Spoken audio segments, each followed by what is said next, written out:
What should today's intro be? Welcome to New York. It's been waiting for you. No, I don't. Okay, no. Hi everyone, my name's Taylor. And welcome to the ERAS tour! You know that that's exactly what she's gonna do. And she's gonna do that. All the Taylorisms. And I'm gonna eat it up.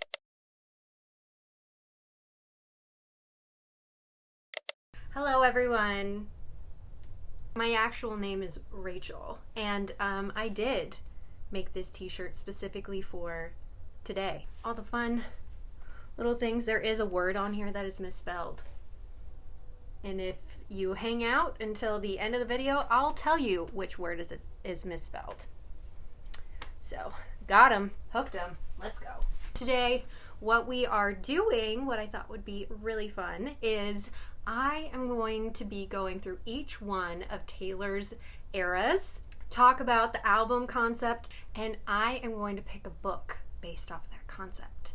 So like, if you like this era, read this book. Or this era reminds me of this book.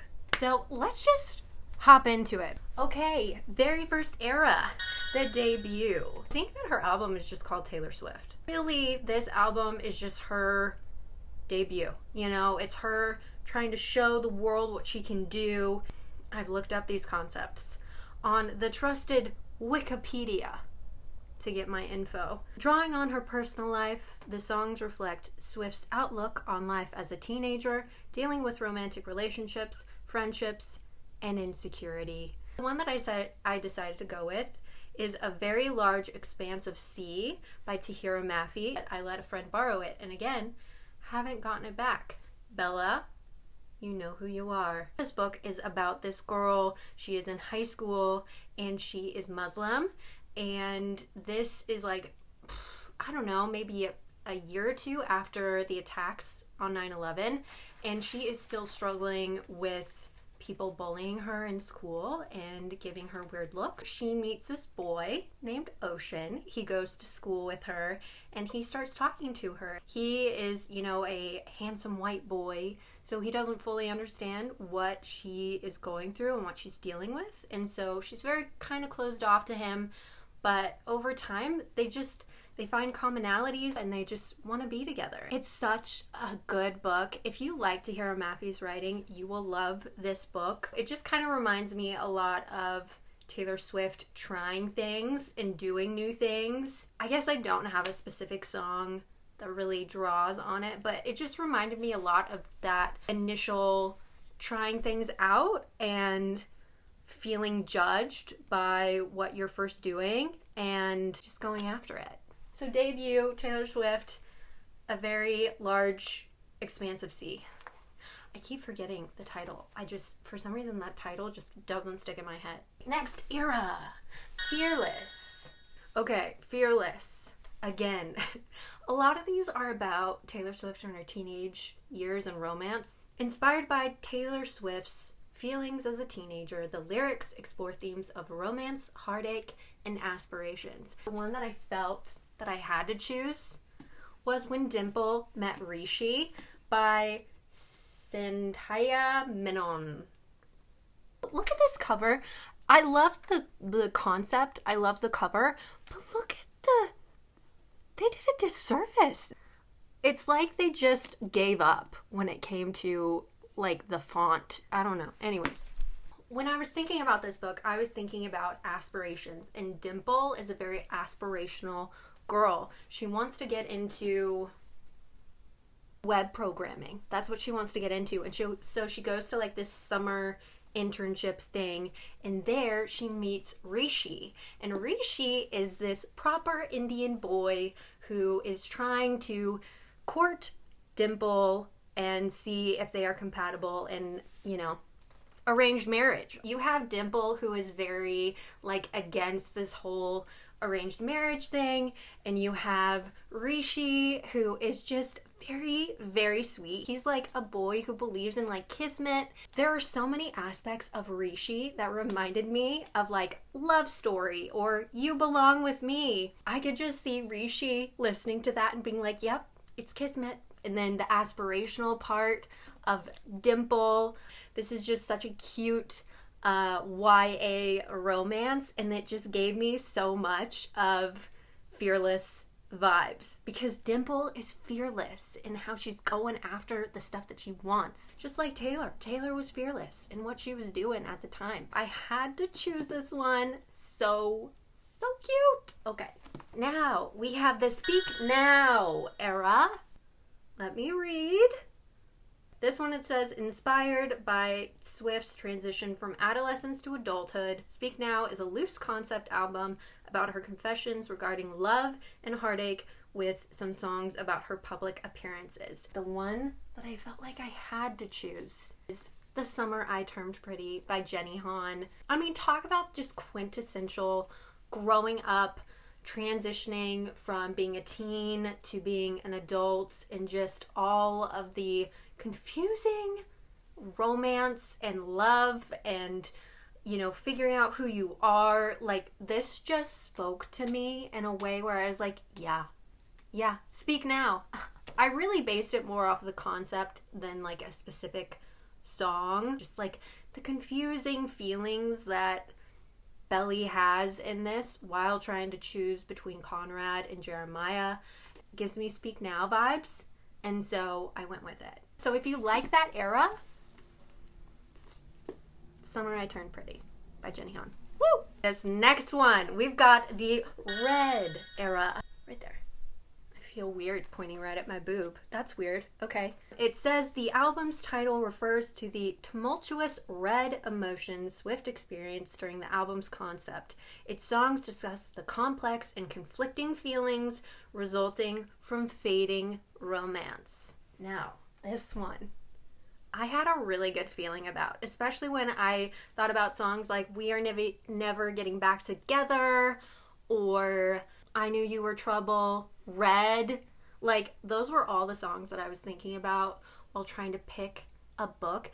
And in my mind, I'm just thinking like toxic relationship and actually falling out of love. And the only one that really spoke to me, A Court of Mist and Fury by Sarah J. Maas. Now, you cannot tell me the song We Are Never Getting Back Together is not Feyre. You know the you know the scene, Hello Feyre Darling, and I Knew You Were Trouble when you walked in.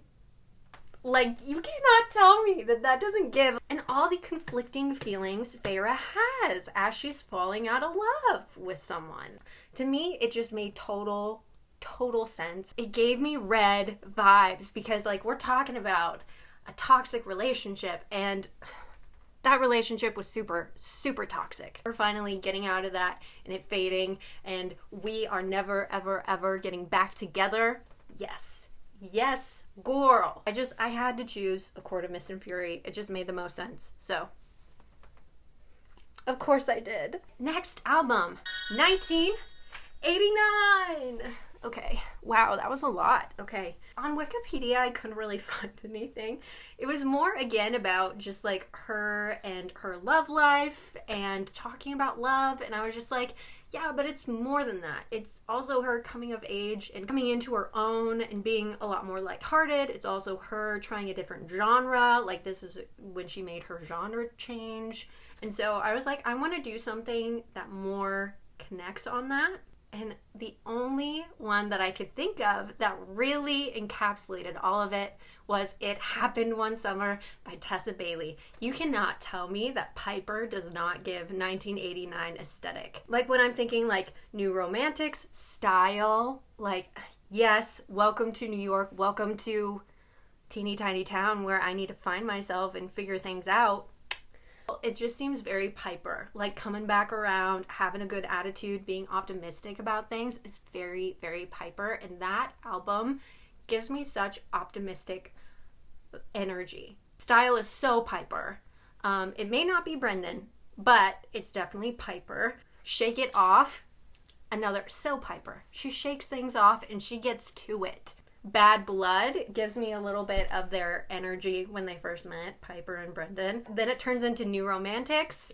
It just gives me that energy, and so I just couldn't not pick it happened one summer. So, woo! Next era is the Reputation era. Is that giving Reputation? That was weird. I drew a really good Reputation. Again, I'm pointing to my boob. But look at that. Doesn't that look so good? That one's I'm probably most proud of, which Reputation, I gotta say, is my favorite era. It may be changing because I do really like Midnight's, but Reputation is where it really like hit me. Again, there wasn't a good description, and so instead I came up with one. And really, Reputation for me is about her not giving us a flying F about what people are saying about her. This is her being like, I'm just gonna let my work do the talking, and also I'm not gonna feel ashamed about being bad sometimes. But there's also some very beautiful, vulnerable moments in that album. I wanted to do a book that I feel like did really well when it came to the mean, hard exterior Reputation side, but then also the soft, sweet side. I had to choose. Carrie Soto is Back by Taylor Jenkins Reid. This, I feel like, was a no-brainer. Carrie Soto doesn't give an F about people and their idea about her, and a lot of people had a lot of bad ideas about Carrie Soto, but she was like, you know what, I'm gonna let my work do the talking, and that's what she does. But we also have those very beautiful, vulnerable moments in here. Her relationship with her father, her relationship with what's-his-face, Bo. Yep, Bo, I got it right. There's just some really sweet moments in here that counteract the hard, rough exterior. It's giving, look what you made me do, and also delicate. What more could you ask for? It's also about like owning who you are. Just owning it, all the bad parts, all the good parts. And that's what Carrie Soto does. So this one, for Reputation. Reputation. Reputation. Reputation. Next, we take a hard turn to the Lover era. It says, Swift conceived Lover as a love letter to love. And the only book that I could really think of that really encapsulates that, a love letter to love, is Love in Other Words by Christina Lauren. Just the sweetness of this book, but also the complexity of it, which just gives Lover energy. We're talking cruel summer, lover, all of the things that happen in that album happen within this book. And we're talking quintessential soulmate vibes. We're not talking about fantasy mates. We're talking about contemporary romance, real life soulmates. There wasn't another book that really spoke to me in that way, because this really is something where, like, if you are having a hard time believing in love, read this book. Read this book. I don't have too much to say, but this is definitely like a love letter to love, and I couldn't not. After hearing that, I was like, oh, I know exactly which one. This one. The next era that we have is Folklore, and I am wearing a cardigan. Folklore's main tropes are conflict resolution, trying to figure out how to get through something with someone, primarily distinguished by themes of wistfulness, escapism, nostalgia, contemplation, and empathy.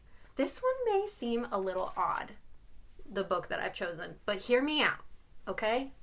A Court of Silver Flames. In Folklore, the sentence that I really thought of is going through something with someone, and also conflict resolution.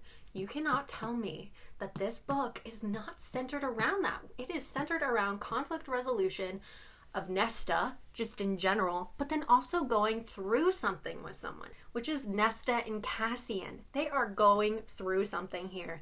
Also, we have very deep emotional parts in here through Nesta's eyes. She is going through some very deep, dark things. And for me, Folklore, when I listened to it, it was a very deep listen. Like it's like Sad Girl Autumn, and this gives Sad Girl. I'm thinking also Exile. I can go anywhere, just not home. Her being exiled from where she was. My Tears Ricochet, like her hurting people through her own hurt. I could not pick this one. It just made sense to me. Like the more I thought about it, the more I was like, oh yeah, this is actually like spot on. Next, we have Evermore. And this one, it's saying, Folklore's main tropes was conflict resolution, trying to figure out how to get through something with someone, whereas Evermore details endings of all sorts, sizes, and shapes, and the pain in various phases of those closures. I just thought that the end of a series would really encapsulate that, and specifically one that doesn't have necessarily a happily ever after, but one that's a bit more bittersweet and has stages to it. And for me, the best book for that was The Empire of Gold by Shannon Chakraborty. This is the last book of the Daevabad trilogy. If you have been on here, I have talked about this book probably every single video. The ending of this book is probably the most bittersweet but also satisfying ending of a series. It had me crying so many times, I can't even tell you. It's not like something overtly sad happened, but just sad enough that I was like, oh, I feel that. There's not a specific song or specific songs that really drew me to it, but that idea of endings and however that ending happened and the pain that goes along with those endings, it made me think of this one. Highly recommend this series too, because I haven't said that yet.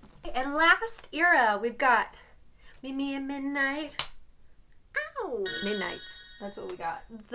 The basic concept that I remember her posting about, Taylor Swift posting about, is it was about all of just throughout her entire life, different midnights that she would have, different issues, but then also the happiness or the difference in life, just different life stages. I felt what the best book for that would be is The Invisible Life of Addie LaRue by V.E. Schwab. This made sense to me because we have a character who has gone through many a midnight and many a issue. To me, Addie LaRue just gives the vibes of midnight because midnights is so magical. It's a little bit magical. It's giving a vibe of stars and galaxies and purple and that type of aesthetic. And for some reason, I think of Addie when I think of that. Just star-crossed lovers and just different things that she's going through. Just look at the vibe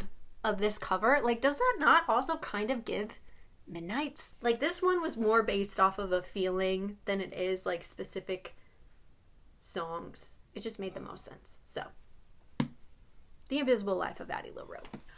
Okay. That is it. Those are all the eras. I hope you guys had fun. This was fun to film. Maybe go listen to these albums as you read these books because you'll get it then. Excited to go to the Eras tour. Very excited about seeing all of the spoilers about it.